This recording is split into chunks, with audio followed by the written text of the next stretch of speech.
안녕하세요. 저는 올해로 이혼한 지 3년이 되는 이혼녀입니다. 제가 사연글을 쓰게 된 이유는 얼마 전 만난 전 남편 덕에 결혼 전의 일들을 떠올렸기 때문이에요. 모든 이혼이 그런 건 아니겠지만 대다수의 이혼처럼 제 이혼 과정도 무척이나 더럽고 찌질했어요. 쿨하게 해결할 수 있었다면 얼마나 좋았을까요? 하지만 그러기에는 너무 많은 것이 엮여 있었고 구질구질하게 널려 있었던 게 문제였죠. 저와 남편은 대학교 캠퍼스 커플이었어요. 보통 CC라고 부르는 연인 사이였는데 대학 졸업 후 바로 아이가 생기는 바람에 어린 나이에 결혼하게 된 경우에 해당해요. 보통 어릴 때 결혼하면 나중에 안 맞아서 힘들다고 하는 사람도 많은데 저희는 정말 30대 후반까지 이 결혼을 잘 이끌어왔어요. 서로가 잘 맞는다기보다는 잘 맞춰주는 사람들이었고 둘 다 소란스러운 걸 싫어했기 때문에 그 결이 잘 맞았던 것도 있었죠. 어려서 만나서 같이 고생해서 결국 자가로 집 마련한 것도 서로 돕지 않았다면 가능하지 않았을지도 모르죠. 공동 명의로 된 제 집을 보며 어찌나 마음이 뿌듯했는지 몰라요. 사실 저는 성미가 급하고 뭐든 닥치는 대로 해결해야 하는 타입이에요. 그래서 조금은 느긋하고 제게 잘 맞춰주는 남편과는 좋은 사이를 유지할 수 있었어요. 성격이 완전히 다르면 오래가지 않는다고는 하지만 남편은 제 성격을 다스려줄 수 있는 그런 포용력도 있었거든요. 그런 남편에게도 장점 같은 단점이 있었는데 한 가지에 빠지며 아주 그것만 깊게 좋아한다는 거였어요. 그렇지만 그것 때문에 저희 사이가 틀어지거나 한 적은 절대 없었어요. 남편이 저를 포용하듯 저도 남편을 존중해줘야 한다고 생각했거든요. 남들이 보기에는 꽤 이상적으로 보이는 저희 가정에 문제가 생긴 건 첫째 아이가 유치원에 가던 해에 일어났어요. 그 당시 저는 둘째를 가지려고 애쓰고 있었어요. 남편은 외동아들이고 시댁에서는 그런 남편 때문인지 아들을 원하더라고요. 물론 첫째 딸도 무척 좋아해 주셨어요. 그렇지만 그것과는 별개로 아들이 하나 있었으면 좋겠다는 뜻을 은근히 내비치셨거든요. 솔직히 둘째는 저도 바라는 상황이었고 딸이든 아들이든 하나는 더 가지자고 생각하던 참이었는데 잘 되지 않았어요. 저와 남편에게 문제가 있어서라기보다는 남편이 너무 바쁜 탓이었어요. 그래도 짧은 시간을 이용해 집안일에 신경을 쓰려고도 했고요. 저는 그러려니 했답니다. 본래도 이런 식으로 바빴다가 좀 한가했다가 왔다 갔다 하는 직업이었거든요. 그런데 하루는 남편이 제게 용돈을 좀 달라고 하더라고요. 사실 저희는 경제권을 완전히 합친 게 아니었어요. 우리는 월급이 얼마인지 오픈하고 생활비로 쓸 금액과 목돈으로 모을 금액을 정확히 정한 다음 딱 반씩 서로 부담해서 돈을 모으기로 했거든요. 나머지 월급은 알아서 쓰고 그걸로 뭘 하든 상관없다였고요.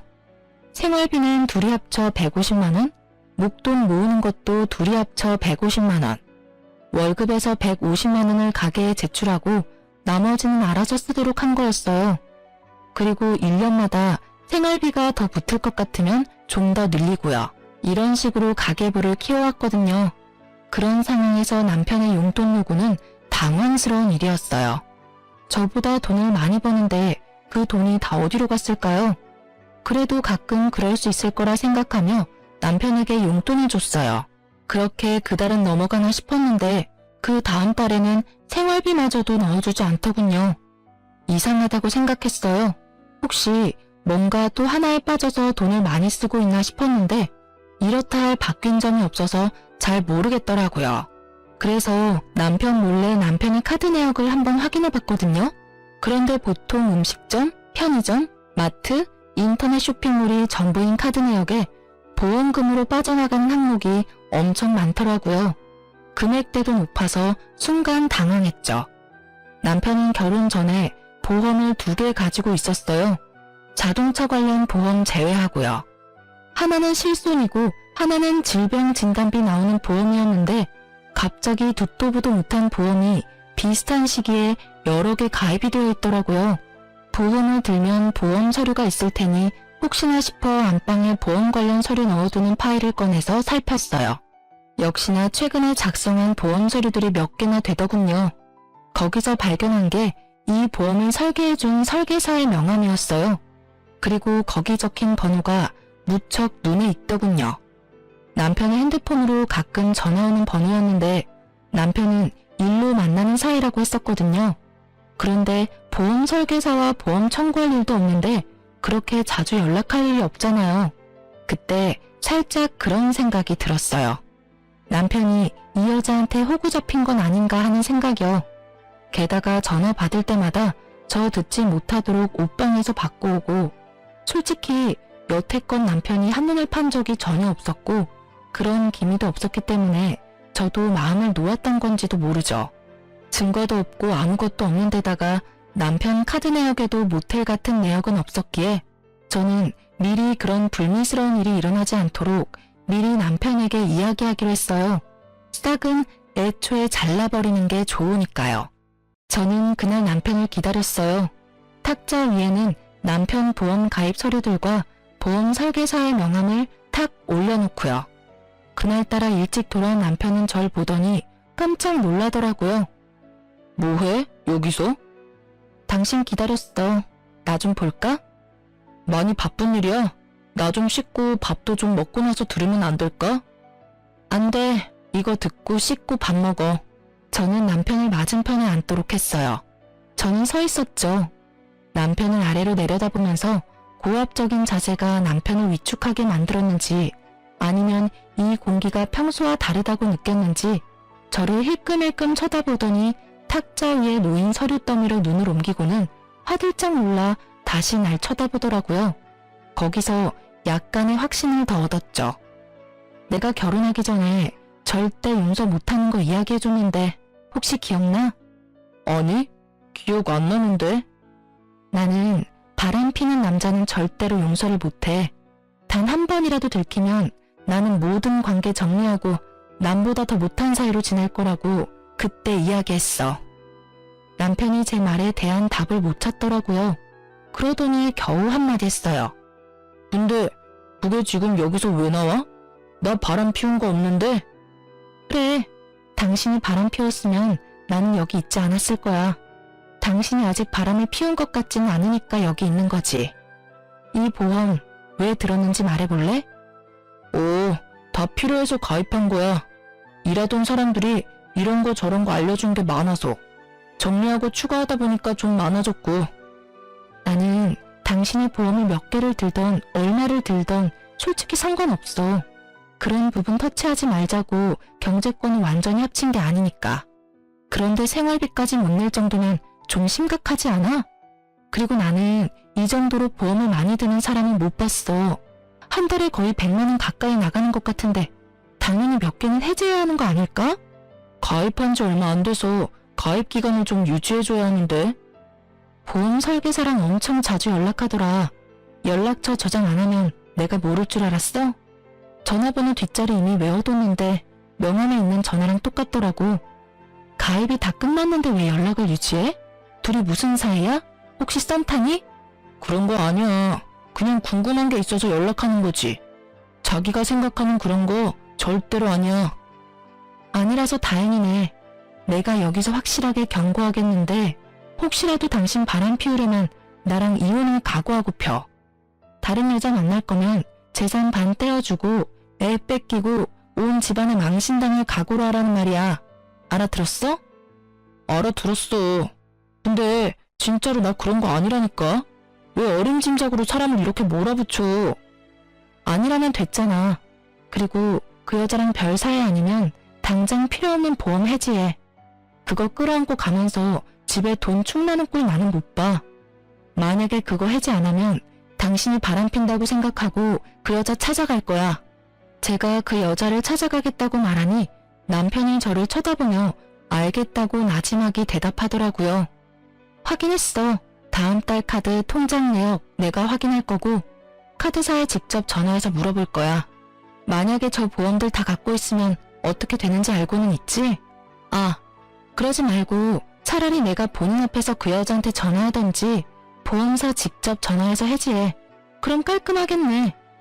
오, 지금 저녁이라서 업무가 안 되는 거 아니야?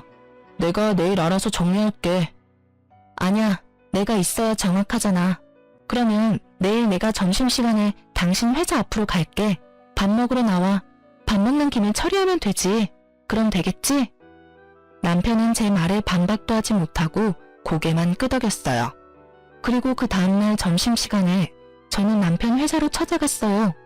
저와 남편 회사가 그리 멀지 않아서 가능한 일이었고 저는 오후 반차를 쓰고 나온 거라 시간이 넉넉했거든요. 그렇게 식사 자리에서 저는 남편에게 전화를 하라고 시켰어요.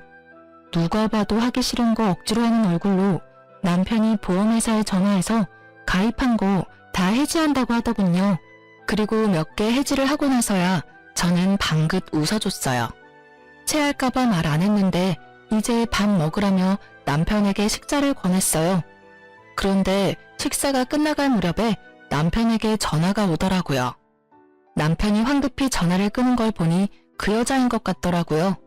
저는 남편에게 손을 내밀었어요. 핸드폰 줘. 왜? 전화 안 받아도 돼. 받으면 왜 해지했냐 다시 넣어라. 그런 말만 할 거야. 내가 알아서 받을게. 아니, 그러니까 더더욱 내가 받아야지. 당신이 하기 힘드니까. 내가 해주면 더 좋잖아. 그리고 관계도 확실히 해야 하고. 그래도 남편이 핸드폰을 주려 하지 않자 저는 제 핸드폰을 꺼내서 그 여자의 번호를 찍었어요. 당신 폰으로 안 되면 내가 내 폰으로 전화할게. 결국 남편은 죽상인 얼굴을 한 채로 전화를 걸더군요. 저는 남편의 손에서 폰을 뺏었어요. 전화를 하자마자 곧 여자 목소리가 들렸어요. 오빠, 갑자기 보험을 해지하는 게 어딨어. 오빠 해지해서 지금 내가 얼마나 곤란한지 알아? 오빠라는 단어가 참 열받게 들리긴 처음이었어요. 누군데 남의 남편에게 오빠라는 단어를 쓰는지. 오빠 아니고요. 그 오빠 안 사람이에요. 남편 보험금이 너무 많이 나와서 제가 해지시켰어요. 그러니까 앞으로 보험 가입 권유하지 마세요. 누구시라고요? 와이프요. 그쪽이 오빠라고 부르는 사람 와이프. 그리고 두 분이 얼마나 친밀한 관계인지는 모르겠지만 연락은 적당히 해주세요. 제 말에 상대방 여성은 아무 말도 안 하고 가만히 있더군요. 할 말을 못하는 건지 할 말이 많은데 안 하는 건지. 알 수 없었지만 저는 제 할 말만 했어요. 그럼 알아들으신 걸로 알고 전화 끊을게요.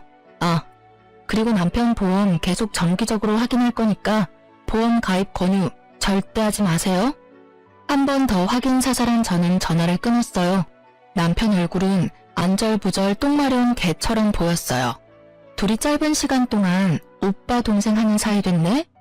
그래도 남의 남편을 오빠라고 막 부르는 건 좀 아니지 않아?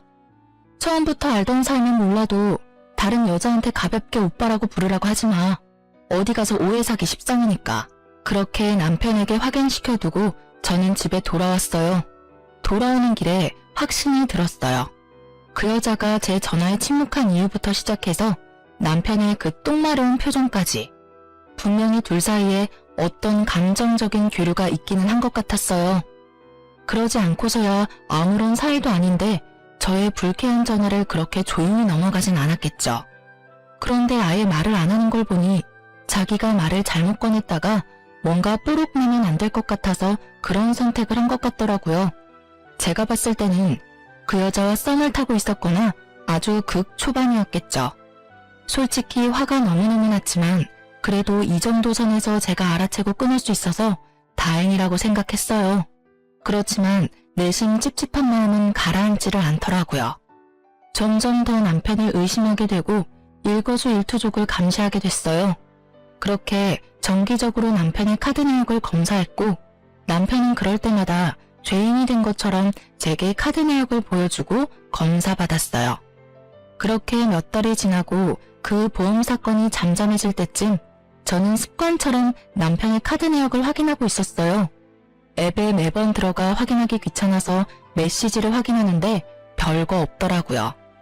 그런데 증거는 다른 곳에서 튀어나왔어요. 바로 남편의 지갑에서요.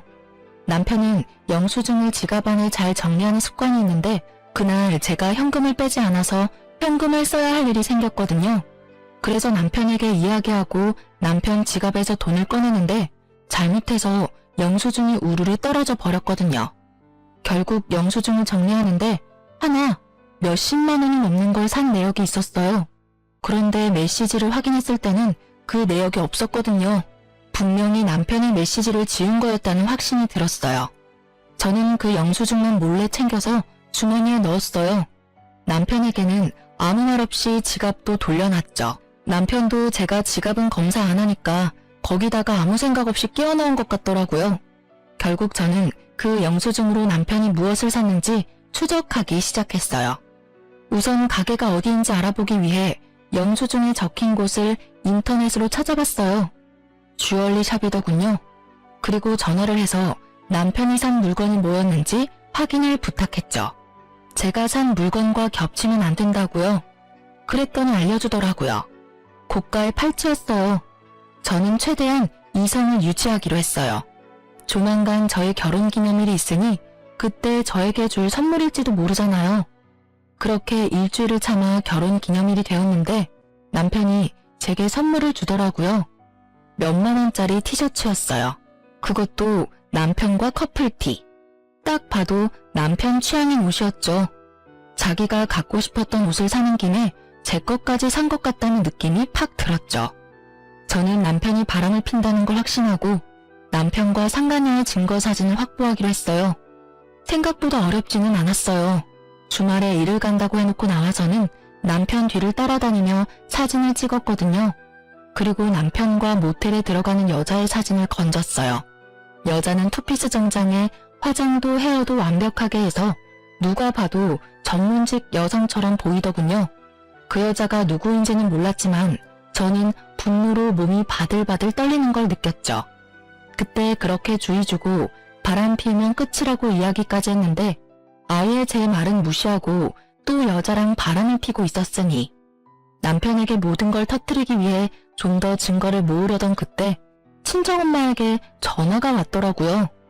너 혹시 요새 보험하니? 응? 그게 무슨 소리야? 보험이라니. 아니, 김서방이 나더러 보험 하나 들라고 해서 들었는데 금액도 너무 비싸고 나한테 필요 없더라고. 내 보험 관리해주는 설계사한테 이야기했더니 굳이 안 들어도 된다는데 김서방이 그렇게 들라고 해서 일단 가입을 하긴 했는데 아님 김서방이 보험 쪽으로 직업 바꿨어? 저는 친정엄마의 말에 열이 팍 오르는 걸 느꼈어요. 최대한 가라앉혔던 분노가 터져서 진짜 미칠 것 같더라고요. 또 보험. 더 이상 가깝게 지내지 말라고 경고했건만 여전히 만나는 것도 모자라 남편을 통해 저희 부모님까지 건드린 여자.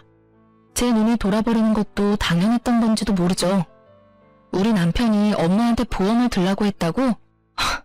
보험금 엄마가 내는 거야? 아니, 3개월까지는 자기가 내주겠다는데 이거 진짜 가입해도 되는 거 맞아? 너 목소리 들어보니까 가입하면 안 됐던 거 아니니? 저는 남편의 서랍에서 보았던 수두룩한 보험 가입 서류를 떠올리며 엄마에게 물었어요. 혹시 아빠도 들었어? 그래, 너희 아빠한테도 하나 들어달라고 사정을 해서 그러고선 너한테는 당분간 이야기하지 말라지 않니? 선물이라면서 자기가 내주겠다는데 거절하기도 그렇고. 솔직히 남의 보험 들어주면서 자기 이득 볼 게 뭐 있어? 그런 생각하니까 우리 생각해서 들어줬나 싶기도 한데 그거 아니지? 아, 일단 정리 다 되면 말해줄게요. 지금은 그냥 있어봐요. 저는 친정엄마의 말을 듣고서야 남편이 그 상간녀를 위해서 보험들 사람을 모집하고 있다는 걸 알게 됐어요. 그 여자는 돈 벌고 남편은 그 여자랑 만나서 즐기고 자기 보험은 해지당하니까 주변 사람들을 끌어들이는 꼴이 아주 꼴불견이다 못해 정신나간 놈처럼 보였어요. 저는 증거고 뭐고 지금 당장 열받아서 상간녀에게 전화했어요. 다행히도 그 상간녀의 명함을 가지고 있었거든요. 당장 나오라는 제 말에 지금 당장은 안 된다며 바쁘다는 이유로 도망치려고 하더라고요. 제가 직접 회사로 찾아가겠다니 결국 나오겠다더군요. 그렇게 상간녀를 마주쳤어요.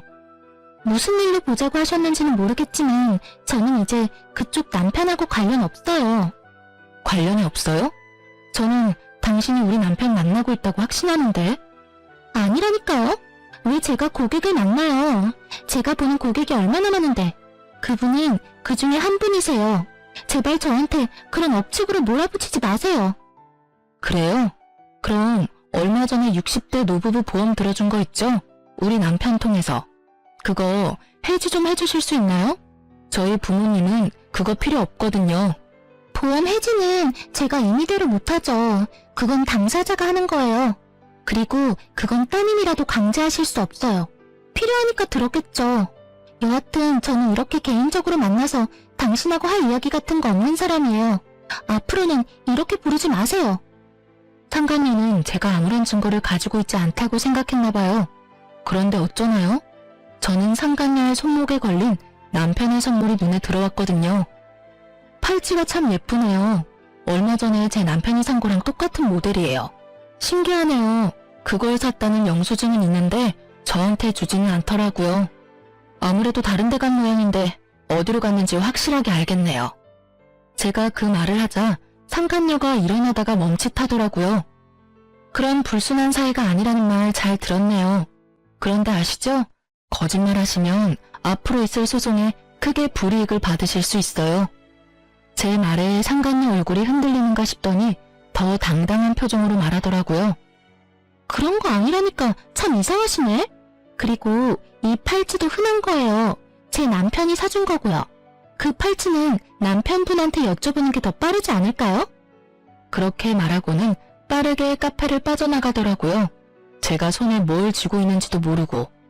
아주 이 순간만 모면해보려고 무리수를 쓰는 모습을 보니 괘씸하더라고요. 당장 죄송하다고 절대 그런 짓 이제 안 하겠다고 해도 내가 용서해줄까 말까인데. 저는 증거를 들고 집에 갔어요. 이미 남편이 먼저 집에 도착해 있더군요. 그리고 얼굴이 굳어 있었어요. 분명히 상간녀가 남편에게 언지를 줬던 모양이에요. 그 얼굴 보니까 그 여자가 당신한테 전화했나 봐. 참 빠르다. 그렇지? 제 말에 남편은 바로 무릎을 꿇더라고요. 미안하다라는 말을 할 줄 알았어요. 그리고 그 생각이 맞았죠.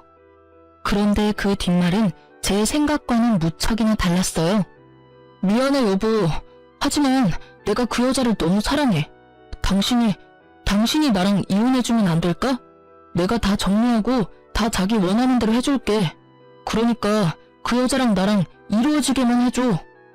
이게 무슨 개소리인지 저는 무심코 뒤통수를 한 대 맞은 기분이었어요. 아니, 자다가 남의 다리 긁는 기분이었죠. 미안하다는 말 뒤에는 응당 절대 그러지 않겠다가 나와야 하는 거 아닌가요? 그런데 그 여자를 사랑하니 헤어지게 해달라니. 야 이 새끼야, 네가 지금 그걸 말이라고? 너 양심은 어디다 팔아먹었어? 우와, 살다 내가 별꼴을 다 보네. 뭐? 그 여자 사랑하니까 헤어져달라고? 네가 지금 나한테 그런 말 할 수 있는 자격이 있다고 생각해, 미친놈아? 그래서 미안하다고 했잖아. 제발. 나 그 여자 없으면 안 돼. 그 여자 만나고 온 거 다 알아. 그 팔찌도 당신한테 사주고 헤어질게.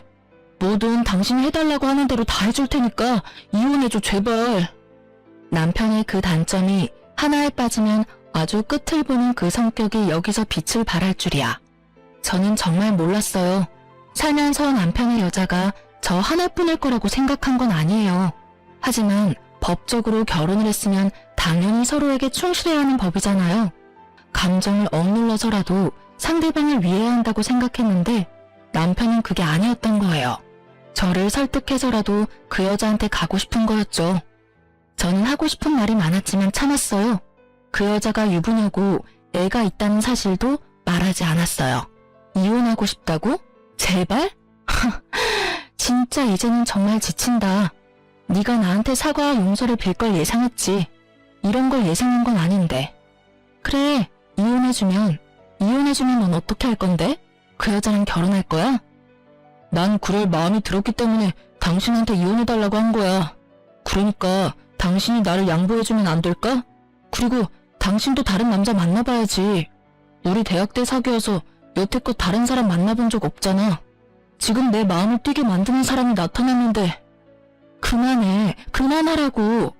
네 연애사 듣고 싶은 마음 아니거든? 너 나랑 결혼할 때도 그런 말 하지 않았어? 애까지 딸린 유부남이야. 당신 제발 정신 좀 차리라고. 이혼을 해주면 잘 될 것 같아? 그건 네 착각이야. 그 여자가 너랑 똑같은 마음이라는 건 네 착각이라고. 제가 그렇게 말해줘도 남편은 들은 척도 하지 않더라고요. 오히려 자기 말이 맞는다며 철석같이 믿는 모습을 보니 이제는 돌리기엔 너무 늦었다는 생각이 들더라고요. 이런 미친놈을 데리고 살아봐야 내 인생만 피곤해질 거라고 생각했어요. 너 진짜로 나랑 헤어지고 후회할 생각 없지? 경고하는데 나는 이혼하면 재결합이나 번복은 안 해. 그거 알고도 네가 그렇게까지 말한다면 알았어. 내가 너랑 이혼해줄게. 너를 위해서가 아니라 나를 위해서 이혼하자. 대신 내가 원하는 거 다 해주기로 한 거 잊지 마. 많이 안 바래. 재산 반으로 분할하고 애 친권 양육권은 내가 가져갈 거야. 그리고 위자료 내놔. 그때 내가 이야기했지. 그럴 각오로 바람 피웠을 테니 위자료까지 싹 다 받아갈게. 남편 얼굴에 화색이 돌더군요. 솔직한 말로 이혼 안 해주고 남편을 계속 괴롭혀주고 싶었는데 남편이 그 여자 상황을 모르는 것 같으니 그냥 이혼하기로 한 거였어요. 이혼하고 자기 마음대로 아무것도 되지 않으면 이중으로 고통받을 테니까요. 남편과 이야기를 끝내고 그 다음날 저는 상간녀의 집 앞에서 상간녀를 기다렸어요. 집은 당연히 뒤를 캐서 알아냈죠. 그렇게 상간녀 집 앞에 있는데 그 여자가 한 남자랑 팔짱을 끼고 돌아오고 있더라고요. 제가 먼저 말을 걸었어요. 안녕하세요. 우리 이야기 좀 할까요? 제 등장에 상간녀 얼굴이 사색이 되더니 할 말 없다며 집으로 들어가려고 하더라고요. 남편분인 것 같은데 인사라도 드릴게요. 지금 이야기 안 하면 다른 쪽으로 인사드릴 건데 그거라도 괜찮으면 그렇게 하시고요. 제 말에 압박을 느낀 상간녀가 남편을 집으로 돌려보내고는 저와 카페로 갔어요. 이번엔 무슨 일로 오셨어요? 저 진짜로 그 사람이랑 아무 사이 아니라니까요. 이렇게 괴롭히면 경찰 부를 거예요? 경찰 부를 필요 없고 남편이랑 헤어지기로 했으니까 빨리 저희 남편 데려가서 결혼하세요. 저한테 당신을 너무 사랑하니까 제발 저랑 헤어져 달라고 하더라고요. 저도 받을 거 다 받고 헤어지기로 하는 거니까 신경 쓰지 않아도 되고요. 지금 무슨 말씀하시는 거예요? 전 그 사람이랑 아무 관계 아니에요. 그리고 방금 보셨다시피 아까 그 남자가 제 남편이고요. 어떻게 제가 그 사람이랑 결혼을 해요? 발뺌하지 마세요. 어차피 저 증거 다 갖고 있거든요. 솔직히 말해서 저번에 대화할 때도 증거 다 있었어요. 일부러 꺼내지 않았어요. 너무 숨어버리면 못 찾잖아요. 아니, 두 사람이 싸우는 거면 둘이서 이야기하고 끝내야지. 왜 아무 상관없는 저한테 이러는 건데요? 상관이 왜 없어요? 나 그쪽한테 상간녀 소송할 건데 상관 있지 않아요? 미쳤어요? 저희 그런 사이 아니라고요. 이 여자 미쳤나봐. 저는 상간녀 앞에 모텔 들어가는 사진, 남편과 뽀뽀하는 사진을 올렸어요. 상간녀 얼굴 순식간에 변하더라고요. 남편이랑 재혼할 거죠? 남편은 그렇게 말하더라고요. 대단하시네요. 남편 애 있으면서 불륜의 재혼까지. 언제 남편한테 이야기하실 거예요? 먼저 이야기하세요. 그 뒤에 상간녀 소송해드릴게요. 일부러 그렇게 말했어요. 그 여자가 진짜 남편과 만나고 싶은 마음이 있는지 확인하려고요. 이보세요. 저는 제 가정 깨트릴 생각 요만큼도 없어요. 그 사람이 그렇게 생각하는 건 본인 생각이지 제 생각이 아니라고요. 아니 도대체 누가 엔조이랑 결혼을 해요? 끼지도 않아. 그냥 쿨하게 만나자고 하더니 결국은 이딴 식으로 질척하게 굴고. 우리 남편 알면 진짜 당신들 다 고소 고발해버릴 거야. 흥분하는 상간녀의 말들은 모두 녹음되고 있었고 저는 그런 상간녀에게 한마디 했어요. 그럼 당신은 진심이 아니고 남편과 헤어질 생각도 없다는 거죠? 네, 저는 남편과 헤어질 생각 조금도 없어요. 상간녀는 그렇게 말하며 가버렸고 저는 집에 돌아와 남편에게 녹음 내용을 들려줬어요. 남편은 그 대화를 듣더니 부들부들 떨더라고요. 처음에는 아니라고 그냥 불륜인 거 들킬까봐 거짓말한 거라고 하더니 상간녀로부터 문자 한 통 받더니 완전 흥분하더라고요. 앞으로 연락하지 마 라는 문자였죠.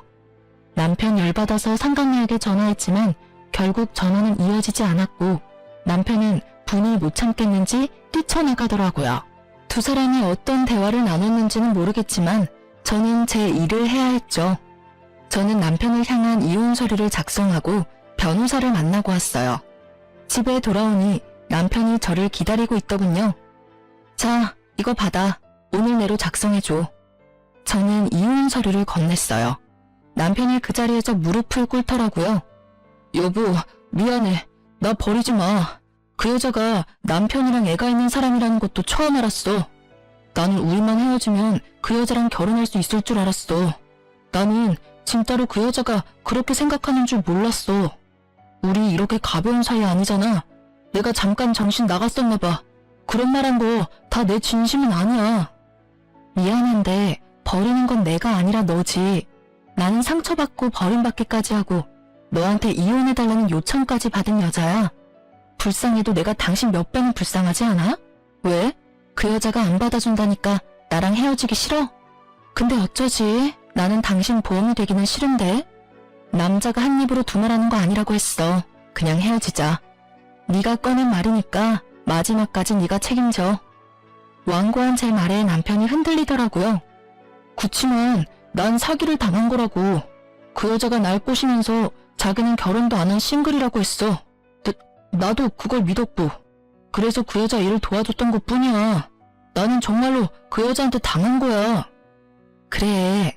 그런데 넌 나한테 뭘 이야기하고 싶은 거야? 네가 사기당했다는 걸 말하고 싶은 거야? 웃기지 마. 너는 유부남이야. 애 딸린 유부남. 상식적으로 생각해봐도 누가 어떻게 꼬시든 넌 넘어가면 안 되는 거지. 네가 그 순간 떠올렸어야 할 사람은 나랑 내 아이잖아. 그런데 넌 그 여자한테 홀라당 넘어갔잖아. 그 여자가 널 꼬시려고 했다 하더라도 네가 철벽 쳤으면 그럴 일 없지. 네가 그 여자한테 여지를 줬으니 이런 일이 벌어진 거 아니야? 그리고 처음에 내가 그 여자랑 멀리하라고 했을 때 그때라도 말 들었으면 이런 일은 없었겠지. 다 네 손으로 이렇게 엉망으로 망쳐놓고 왜 네가 피해자인 것처럼 굴어? 속 뒤집어지게? 제 말에 이혼은 절대로 안 된다며 눈물을 줄줄 흘리는데 전혀 불쌍한 마음이 들지 않았어요. 하지 말라고 할 때 멈췄어야죠. 제 말에 귀 기울이지 않고 결국은 보란듯이 당한 걸 왜 남 탓을 하는 건지. 유책 배우자는 당신이고 나는 당신한테 이미 모든 믿음이 사라졌어. 그런데 왜 결혼을 유지해야 해? 이번 일로 깨달았어. 당신은 한 번 빠지면 헤어나오지 못하는 사람이라는 거. 나한테서 이미 마음 떴을 텐데 내가 왜 널 만나? 그냥 이렇게 깔끔하게 헤어지자. 당신이 하고 싶다는 것처럼. 그때 말했던 것처럼 재산 분할, 양육권, 친권 다 내가 원했던 대로 해줘. 그리고 위자료도. 당신 입으로 꺼낸 말이니까 그 정도는 지켜주겠지. 그게 싫으면 소송해. 어차피 소송해도 내가 이길 거니까. 차가운 제 말투에 돌아올 수 없는 강을 건넜다는 걸 남편이 실감했는지 망연자실한 눈으로 저를 보더라고요. 그러더니 이내 벌떡 일어나더니 어디론가 가더군요. 저는 남편은 신경 쓰지 않고 남편 주변 친인척들에게 전화부터 했어요. 남편 통해서 보험 든 거 있으면 해지하시라고. 필요한 거면 갖고 있어도 되는데 불필요한 건 해지하셔도 된다고 했어요. 전화를 돌려보니 친정 어른 2분, 시댁 어른 2분에 본인 가족 중에 고모, 삼촌, 조카들까지 싹 다 들어줬더군요. 결국 그분들도 다 보험을 해지했어요. 그렇게 저는 집에서 짐 정리를 하고 있었어요. 이 집에 애착은 있었지만 남편놈과 함께 지내고 싶은 마음은 눈꼽만큼도 없었거든요. 짐 정리하는 도중에 전화가 오더군요. 그 상간녀였어요. 여보세요? 당신 남편 좀 데리고 가요. 왜 여기 와서 이 난리를 피우도록 만들어요? 제가 그 남자랑은 진지한 사이 아니라고 말했잖아요. 그런데 왜 우리 집까지 찾아와요? 흥분한 채 말하는 상간녀에게 저는 코웃음을 쳐줬어요. 다 자기가 스스로 만든 업보인 걸 누구 탓을 하는 건지. 이렇게 보면 남편이나 이 여자나 똑같은 족속들이에요. 저는 모르는 일이에요. 이미 저랑 이혼 서류 작성했고요. 집에 찾아갔으면 잘 달래서 돌려보내시면 되잖아요. 남자 후리는 거 잘하면서 그 정도도 못해요? 여태까지 단물 쓴물 다 빨아먹었으면서? 누가 단물 쓴물 다 빨아먹었대요? 그리고 이혼 서류 작성했어도 당신이 와이프잖아요. 여기 와서 빨리 이 사람 좀 데리고 가요. 저희 남편한테 이야기하겠다면서 협박하잖아요. 그건 그쪽이 알아서 하셔야죠. 남편에게 들키기 싫었으면 그런 짓을 하지 말았어야지. 재미 볼 건 다 봐놓고 나중에 와서 이러는 거 너무 웃기다고 생각하지 않아요? 그것도 불륜남 와이프한테 전화해서 무슨 하소연할 게 있다고? 그래도 들켰으니 차라리 다행이네요. 저도 상간녀 소송 곧 진행할 거라서요. 집으로 보내드릴까 회사로 보내드릴까 고민 중이었거든요. 그래도 이미 들켰으니 집이 낫겠죠? 제 말에 상간녀는 씩씩거리는 소리만 낼 뿐 대답 하나 제대로 못하더군요. 아니라고 몇 번을 말해요. 지금 당장 저 남자 데리고 가라고. 결국 소리를 꽥 지른 상간녀에게 저도 소리를 질렀어요. 이게 어디다 대고 명령질이야? 네 알아서 하라고. 당신이 만든 거잖아, 이 모든 상황이. 왜 나한테 지랄이야?